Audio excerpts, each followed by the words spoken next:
You just heated something today without thinking twice about it. Microwave, stove, toaster, doesn't matter. You touched a button and turned raw into edible in under 5 minutes. Now picture doing that with your bare hands, a rock, and a pile of dry grass. And picture your survival actually depending on whether you get it right. Because for most of human history, fire wasn't a convenience.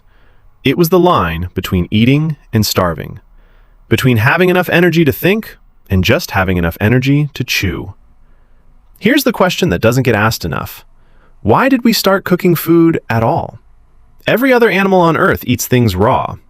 Chimpanzees, our closest living relatives, spend up to 6 hours a day just chewing. 6 hours. Just moving their jaws to break down raw plants and occasional raw meat into something their gut can use.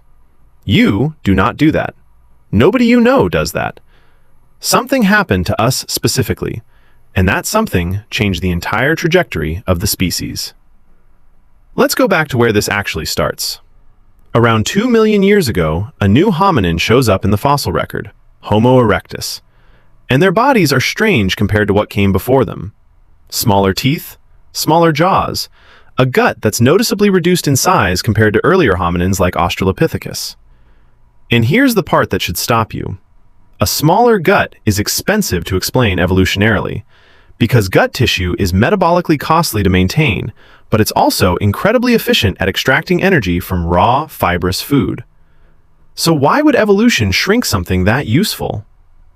In 1995, anthropologists Leslie Aiello and Peter Wheeler published something called the expensive tissue hypothesis.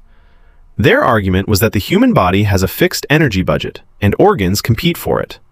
Brain tissue is one of the most expensive things a body can grow and maintain. Gut tissue is also expensive. So if brain size goes up, something else has to go down to pay for it. And in humans, that something was the gut. But a smaller gut only works if you're getting more usable energy per bite, which means something had to be pre-processing the food before it ever reached your stomach. That something was fire. Richard Wrangham, a primatologist at Harvard, spent decades building the case that's now called the cooking hypothesis. His argument, laid out in his book Catching Fire, is blunt. Cooking isn't something humans started doing after we became smart. Cooking is what made us smart in the first place. Here's why that claim actually holds up. When you cook meat, heat breaks down collagen and denatures proteins, which means your gut spends dramatically less energy extracting the calories inside. When you cook a starchy root or tuber, heat ruptures the cell walls and gelatinizes the starch, making it far easier to digest. Studies feeding mice identical calorie amounts of raw versus cooked food found the mice on cooked diets gained significantly more weight, using the exact same number of calories. Same input, more usable energy. That difference, multiplied across millions of meals over millions of years, is enormous. So now the question becomes, when did we actually start doing this on purpose? This is where it gets messy, because controlling fire and creating fire from nothing are two completely different skills, and the evidence for each shows up at wildly different points in time.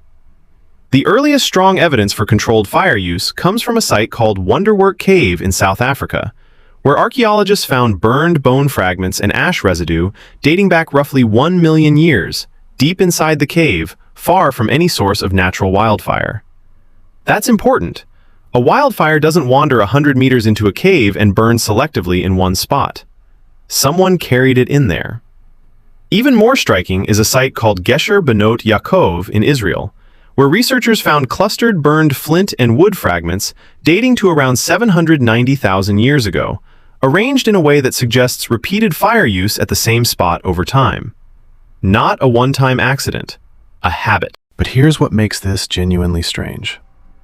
Evidence for habitual, everyday fire use, fire that shows up at nearly every occupied site, doesn't become common until around 400,000 years ago. Which leaves a massive gap.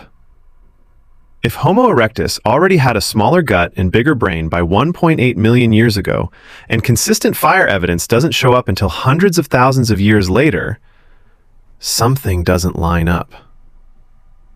Wrangham's answer to that gap is that the archaeological evidence is almost certainly incomplete. Fire leaves behind ash, and ash is fragile. It scatters, it washes away, it gets trampled and buried and destroyed by time in a way that stone tools never do. 1,000,000 years of rain and wind can erase a fire pit completely, while a stone hand axe just sits there, waiting to be found. So the absence of fire evidence that early doesn't necessarily mean the absence of fire itself. It might just mean the evidence didn't survive. And there's a second piece of this that almost nobody talks about, which is that cooking didn't just change digestion, it changed the entire structure of the day. Think about what 6 hours of chewing actually costs an animal. Chimpanzees spend nearly half their waking hours just processing raw food through their jaws. That's half a day gone, every single day, forever. Cooking collapses that number down to under an hour for humans, which means cooking didn't just hand us more calories, it handed us more time. Hours and hours of time that used to be spent chewing raw fiber suddenly freed up for something else.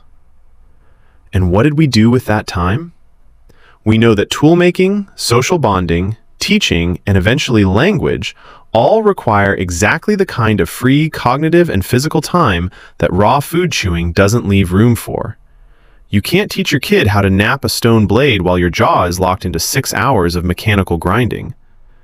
Cooking didn't just feed the body. It appears to have opened up the exact window of time that culture needed to develop inside of. There's also a social layer to this that shows up almost everywhere fire evidence does. Once you have a controlled fire, you have a fixed point in space that a group returns to every single day. That's not nothing.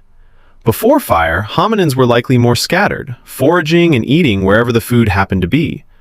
A cooking fire creates a hub. People show up to it in the evening. Food gets shared around it instead of consumed alone the moment it's found. Anthropologists studying modern hunter-gatherer groups like the Hadza in Tanzania